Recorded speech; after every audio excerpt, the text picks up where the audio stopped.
Ever had one of those moments where you seriously wonder if maybe you're the only real person around? Oh, yeah. Well, today on The Deep Dive, we're not just wondering, we're diving headfirst into solipsism. Right. It's this really mind-bending idea in philosophy, the stance that only your mind, the listener's mind, is certain to exist. Everything else. Maybe just a projection. Exactly.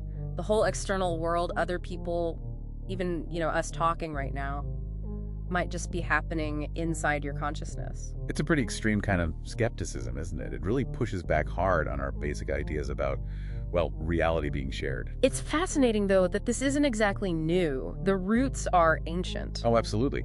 Long before solipsism was even a word, you can see sort of hints of it way back in ancient Greek skepticism. Gorgies. Yeah, Gorgias the Sophist. He had this radical doubt, famously argued something like, nothing exists.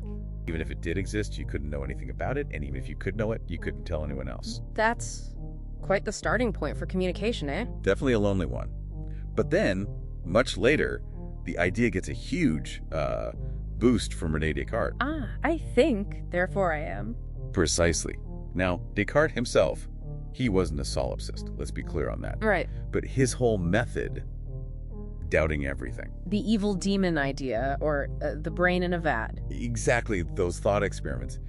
By doing that, he kind of inadvertently made individual consciousness the one thing you absolutely couldn't doubt. The only certain thing left standing, basically. And that really cracked the door open for people to seriously consider solipsism. Yeah. Because if you think about why someone might lean towards it. It comes down to certainty, doesn't it? Totally. The number one thing is the absolute certainty of your own mind. Your thoughts, feelings, sensations, you experience them directly, firsthand. Yeah, I know I'm thinking this right now, but Yeah. how do I know you are? And that's the classic problem of other minds. You can't directly access anyone else's consciousness, ever. You just see what they do, hear what they say. Right? You infer.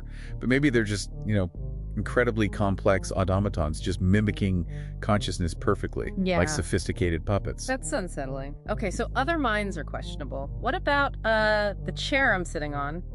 The world outside? Well, that's the next step, the uncertainty of the external world itself. Think about how easily our senses can fool us. Dreams feel totally real when you're in them.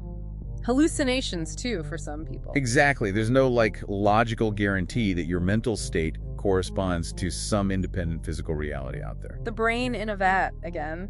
If you're just a brain being fed perfect signals, the feeling of warmth, Be the sound of this conversation. you'd have absolutely no way to know it wasn't real. You couldn't prove it wasn't just Yeah. signals. Correct. There's no internal marker for real versus perfect simulation. Okay, wow. That actually sounds pretty compelling when you lay it out like that. So, why isn't everyone a solipsist then? What punches holes in this? Well, there are some pretty big ones.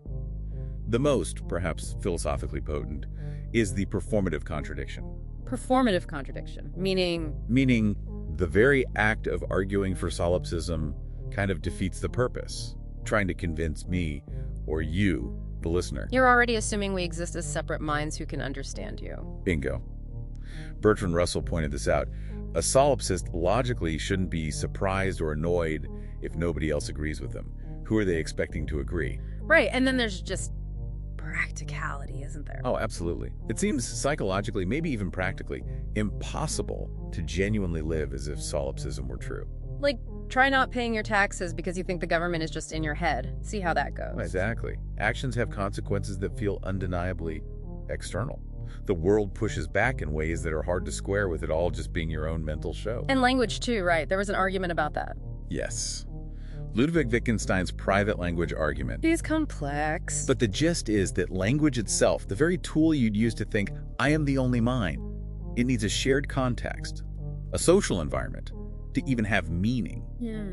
A truly private language, one only you could understand, might be impossible. The concepts themselves wouldn't hold up. So the thought itself might crumble without a shared world. That's the implication. It's a powerful counter-argument. Okay, so if it's got these major flaws, why do we still talk about it? What's its value? It's not just one simple thing, is it? No, not at all. Metaphysical solipsism is the strongest claim. Only my mind exists. Okay. Then there's epistemological solipsism. Maybe other things exist, but only my mind can be known with certainty. A bit softer.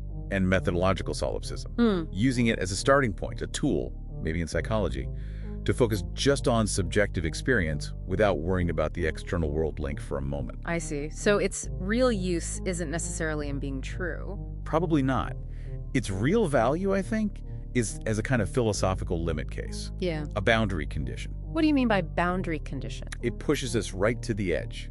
By taking skepticism to its absolute extreme, it forces us to confront and hopefully better articulate why we believe in things we usually take for granted. Like shared reality, other people being real, the basis for ethics. All of that.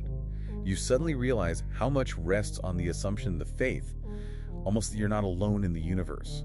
Even thinkers like George Berkeley, the idealist. Right, who thought reality was fundamentally mental or perceived. Yes, he specifically brought in God as this sort of eternal perceiver, partly to avoid sliding into solipsism. It shows how philosophers have actively wrestled with avoiding that conclusion. So wrapping this up then, this whole deep dive, it definitely makes your head spin a bit, questioning the foundations. It does. But it also, maybe unexpectedly, highlights how deeply social and interconnected we are, or at least assume we are. The fact that almost nobody actually accepts solipsism says a lot about our reliance on assuming other minds. It really underscores the intersubjective nature of our whole world. So here's the final thought to leave you with.